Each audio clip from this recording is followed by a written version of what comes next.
And it includes both Purush and Prakriti. As we move on to the 20th verse and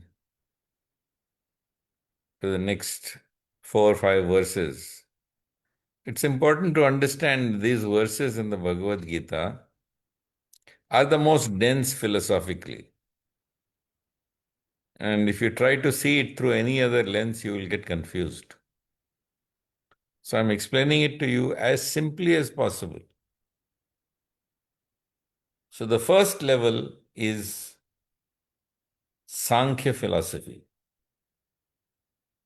So Krishna validates, affirms the Sāṅkhya philosophy. The Sāṅkhya philosophy consists of Purush and Prakriti. Purush and Prakriti.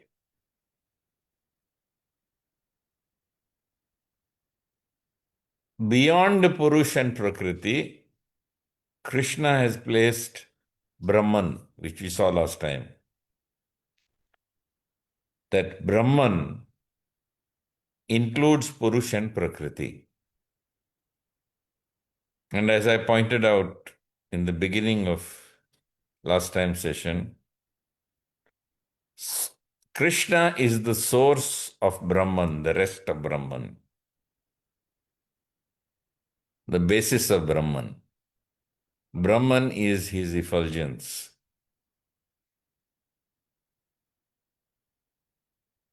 You see?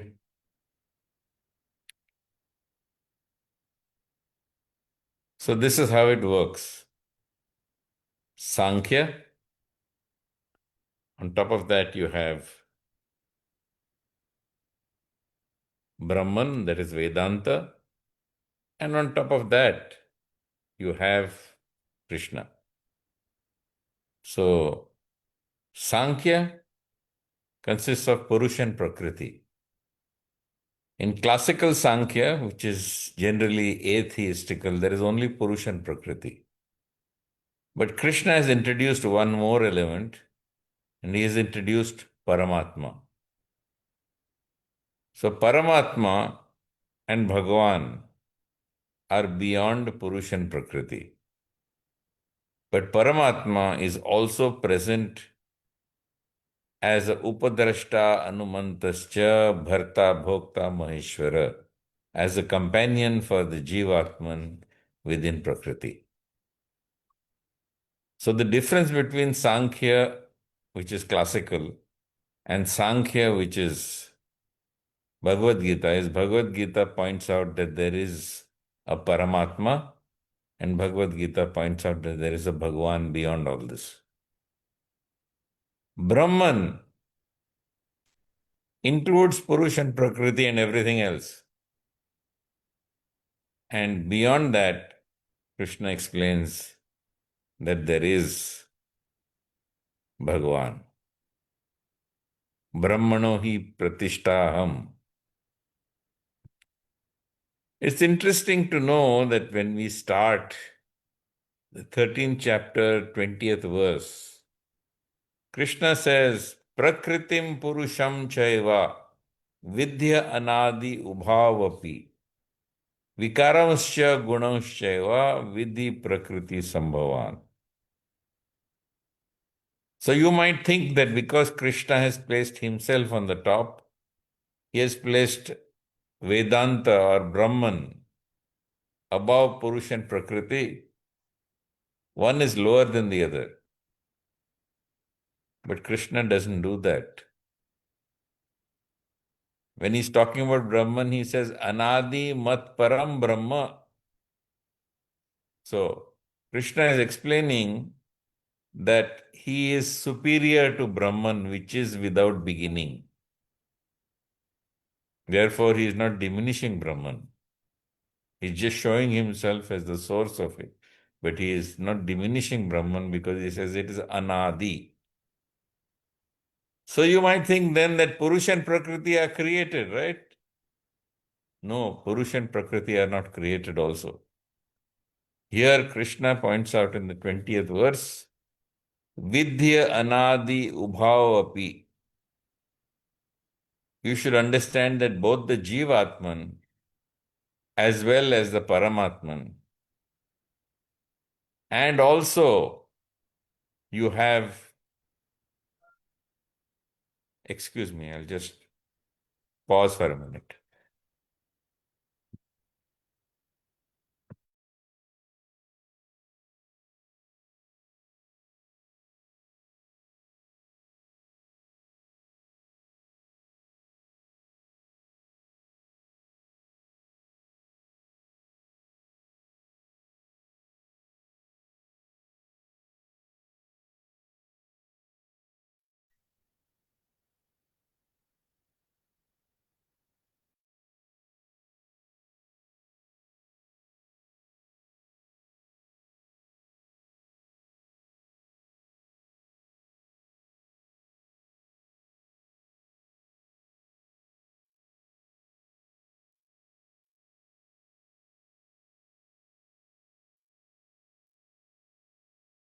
So Krishna points out that Purush and Prakriti, which is Sāṅkhya, is not inferior in any way to Vedanta.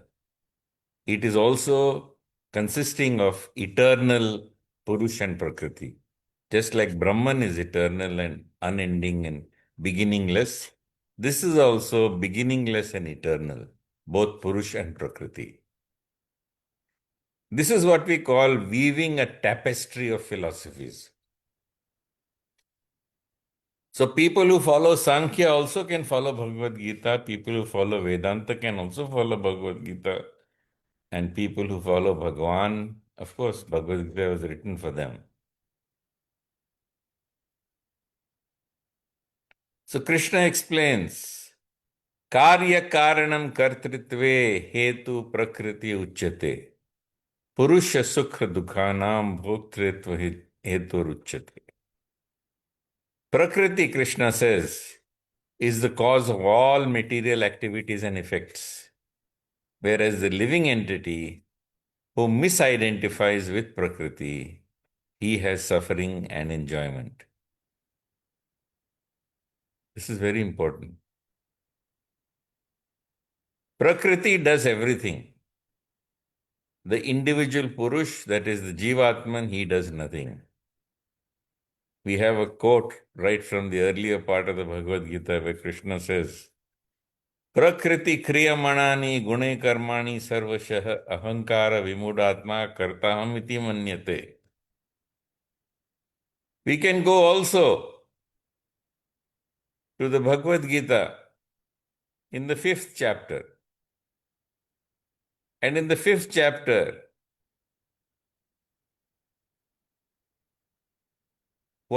in the verses 8 and 9, Krishna clearly says, Naiva kinchit karomiti yukto manyeta tattvavit pashyan shrinvan sprishan jigran ashtan gachan shwapan shwasan pralapam visrijam grinan unmisham nimisham api indriyani artheshu vartantya iti dharaya. He explains that one who is in divine consciousness, although he sees, hears, touches, smells, eats, moves about, sleeps, breathing, always knows that he does nothing, but everything is done by Prakriti. Whether he is speaking, evacuating, receiving, opening or closing his eyes, he knows that only Prakriti is acting with the objects, and he is aloof from them. So this is very critical to understand that the Jiva Atman, he does nothing. And as long as he doesn't understand that, he is struggling. He struggles with Prakriti. Mamayvanso jiva loke jiva bhuta sanatana mana shastendriyani prakriti sthani karshati. So, Krish, you are a ansha, you are a fragment, a minuscule fragment of God. And because of that, you cannot control Prakriti. And Prakriti, with the 5 senses and the mind, you are constantly struggling with it. That's the cause of your suffering. So Krishna explains that the main cause of your problem is that you think you are Prakriti. But indeed, Prakriti has its own will. It is being directed by Krishna. Mayadhyakshena Prakriti suyate sacharacharam hetunnena kaunteya jagad viparivartate. So it's very clear over there that Prakriti does everything. And that Prakriti is being directed, it is being controlled, it is being administered by Krishna. Mayadhyakshena Prakriti. And you can keep struggling with your mind and your five senses, but you cannot overcome them. You'll only know suffering. But Krishna points out that you cannot overcome Prakriti because it is also his divine energy. Daiviyasa gunamayi mama maya duratyaya mam eva ye prapadyante mayam etam tarantite. You cannot overcome Prakriti, it is my divine energy. But only if you surrender unto me, I will help you to cross beyond Prakriti. So Prakriti is the only actor in the play. Krishna is the director. And you are the witness.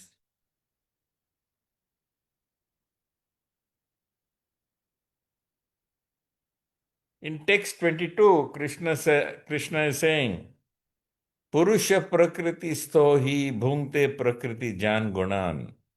Karanam guna sangasya sad asad yoni janmashu.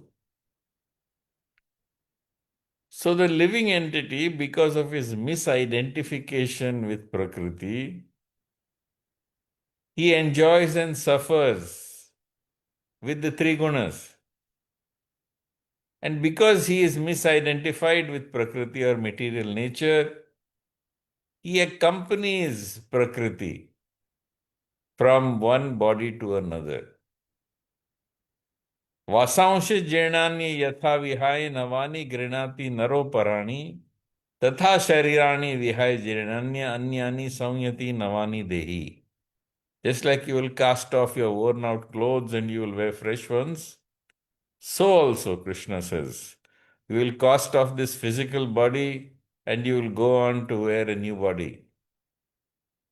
But between bodies, what are you attached to? What is the Prakriti that drags the Jivatma from one body to the other? It is attachment to the subtle body, the Karana Sharir. This subtle body, which is a bundle of your unfulfilled desires, which is a bundle of your thought, speech, habit patterns, it's a karmic bundle. You're so attached to this, which is the glue holding you to it, is the idea of I, me, and myself. And it drags you from one body to the other. And the Paramatma, who is your companion, he accompanies you.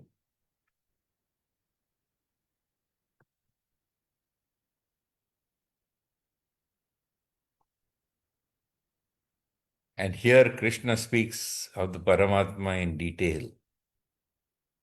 Upadrashta anumantascha bharta bhokta maheshwara Paramatmeti chapyukto dehesmin purushapara. So in the body there is another. And that another is the transcendental enjoyer who is the Lord. What is he enjoying? He is enjoying seeing your confusion. He is enjoying seeing how you enjoy and you suffer within the world. This is the Leela which he is enjoying. And he is not just enjoying the spectacle that is going on, but he is also the supreme proprietor. He is the owner. He is the controller. He is the Maheshwara. He also is the overseer. He permits things to happen, Anumanta. And he is also the master. Upadrashta anumantascha bharta bhokta maheshwara Paramatmeti chapyukto dehesmin purushapara. Actually, the Jivatma has, by his illusion and attachment to Prakriti, many desires. You have many desires. But your companion, that is a Paramatma, he sees your desires because he's your constant companion. And his only job is to help you to fulfill your desires. So he is the Bharta, he is the Bhokta, he is also the Upadrashta, he is the Anumanta. And he takes you on a merry ride according to your desire, according to the strength of your attachment to the Prakriti. And this companion of yours who is with you all the time, which I have discussed earlier, Dva Suparna Sauja Sāṅkhya Samanam Vriksha Parishasvajati Tayoranya Pipalam Swadvatya Anashnantayor Abhichikasati. In Shvetashvatara Upanishad and Mandukya Upanishad points out that there are two birds in the tree. One bird is a Paramatma, one is the Jivatma. And the Jivatma is continually looking to the fruits of the tree, to Prakriti and what Prakriti can do and offer. But indeed, when he turns his face from Prakriti towards the Paramatma who is his companion, then he will know peace. Then he will know peace, then he will know perfection, and then he will know the final destination.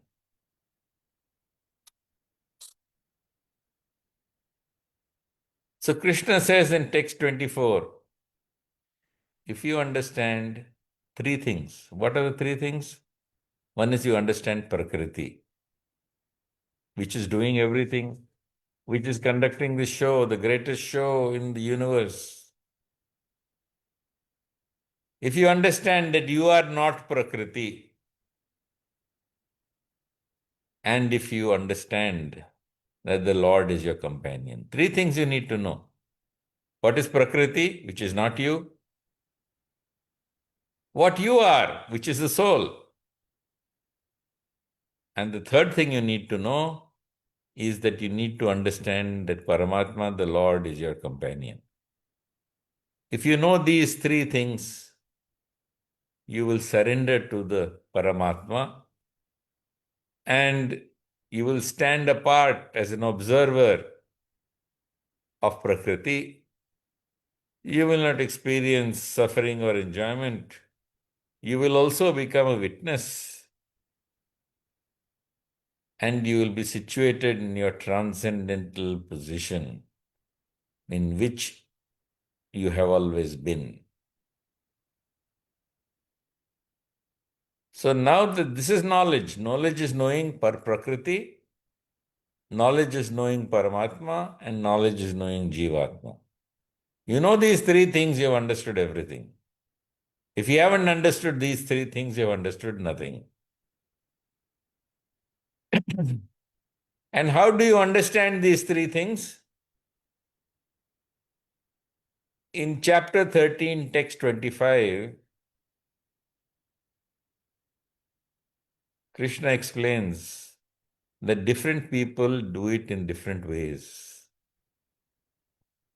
Dhyanena atmani pashyanti kechid atmanam atmanah. Some do it through meditation. Anyecha Sāṅkhyena yogena. Others do it through the path of knowledge, which here in the Bhagavad-Gita primarily is Sāṅkhya Yoga. Karma yogena chapare.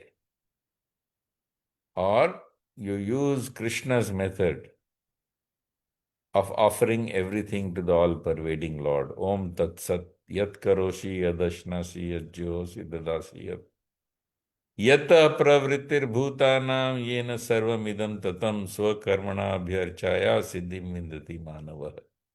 Do everything for Krishna.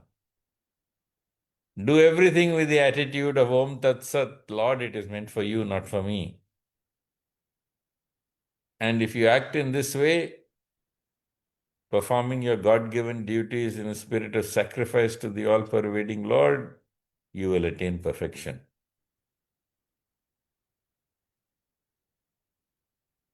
But what if you are ignorant of all these methods? What if you don't have time? The Bhagavad begins with Parikshit, who has been cursed to die within 7 days. And when he is cursed to die within 7 days, very clearly, he is trying to find a way by which he can attain Godhead. So he looks around, and in 7 days he cannot learn to meditate. In 7 days he cannot study Sāṅkhya philosophy. In 7 days, what will he do? 7 days, what karma yoga will he do? So he listens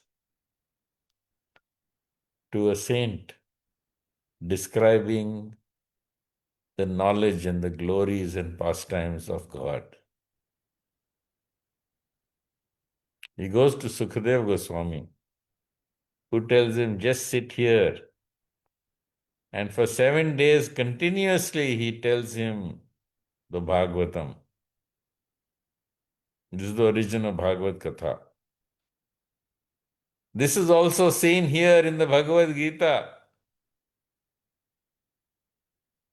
where Krishna is reciting knowledge. Simply by hearing this knowledge, you will be delivered.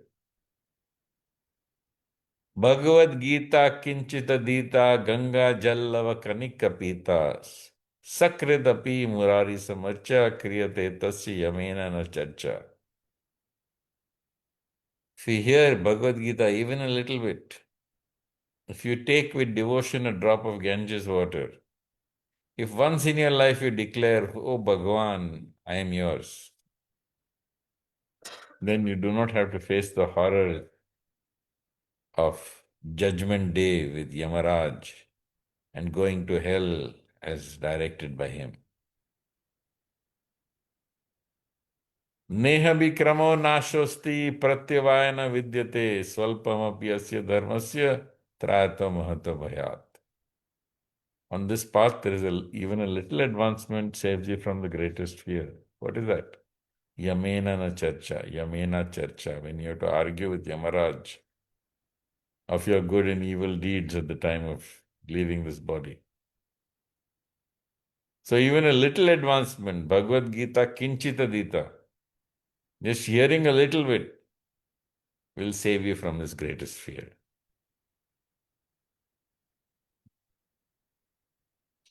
So to summarize, Krishna says very clearly, 3 things are important for you to know. Prakriti, which does everything. Jivatman, that's you, who does nothing.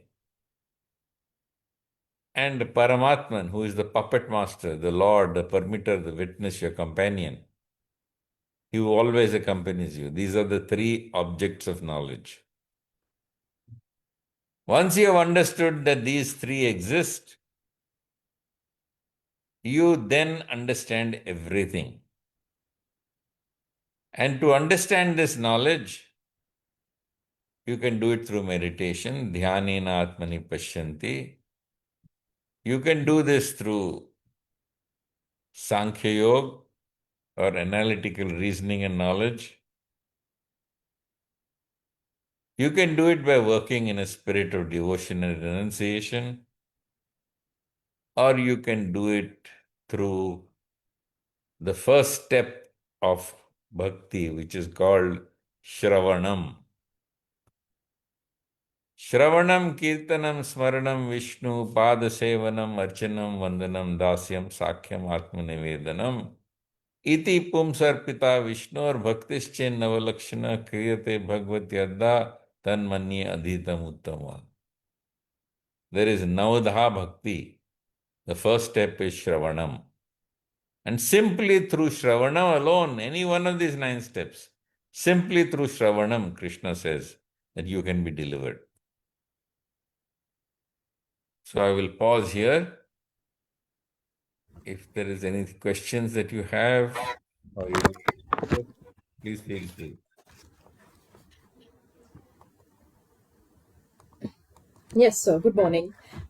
Sir, you mentioned that the main cause of suffering is that, we think that we are Prakriti.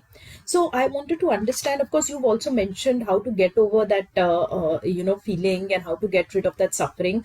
But I specifically wanted to talk about the importance of having a teacher who will teach us all that.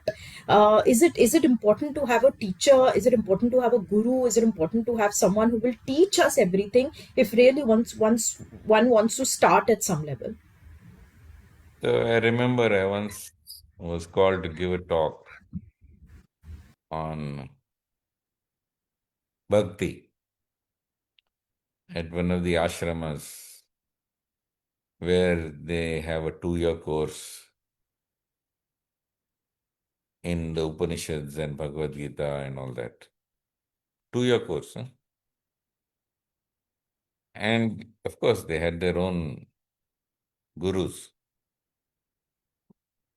And one of the students asked me at that lecture, he says, how do I find a guru? Actually, his guru was standing all around him, but he's asking me, how do you find it? So I said, in this world, there is no shortage of gurus. There is only shortage of disciples. Disciple comes from the word discipline, those who are willing to form a discipline. So if you are able to form a discipline, then God will send you a teacher. Now, that teacher may be in various ways, in various forms. But the principle is that in a short time of following the teachings of that teacher with discipline, very short time, you should experience a dissolution of self. Because Bhagavad-Geeta says, Tad vidhi pranipatena pariprashnena sevaya upadekshanti te jnanam jnaninas tattvadarshinaha. Approach a teacher humbly, offer respect to him and ask him questions because he can teach you how to perform yajna. For he has performed yajna and come to this realization. That's why he's teaching you. That's why he's a teacher. In the 13th chapter earlier, we have discussed where Krishna says, and the path of knowledge, and then what is knowledge? He says, Acharya upasanam saucham. That means you have to take instructions on how to perform worship, yajna from a teacher, and that will lead to your purification. So you have to have a teacher for everything. When you went to school, not only did you have teachers in school, who knows, you may have joined a coaching class or you might have had a private tutor. If someone told you, why don't you do it without a teacher? Where would you be now? So everything requires a teacher. In the Kathopanishad, it says, Uttishta Jagrata Varannibodhata Shurasya Dhara Nishita Duratyaya Durgam Patastad Kavayo Vadanti Mahajano Yena Gata Sapantah. He says spiritual life is like a razor's edge. A razor can cut your throat as well as give you a good shave. So spiritual life is like a razor's edge. There are a lot of predators styling themselves as gurus. Beware. Beware. Use the Bhagavad-Geeta as your guide. Because if someone is teaching you Bhagavad-Geeta in a way different from what Bhagavad-Geeta really is, there's a big problem there. But yes, The short answer is yes, everything requires a teacher, and the teacher is important to teach you yagya, which is how to remember God and forget self. I hope this is clear. Yes, sir. Thank you so much, sir, for another enlightening session, and we look forward to the next session. Hari Om, Hare Krishna. Hari Om, Jai Shri Krishna, Hare Krishna. Thank you, sir.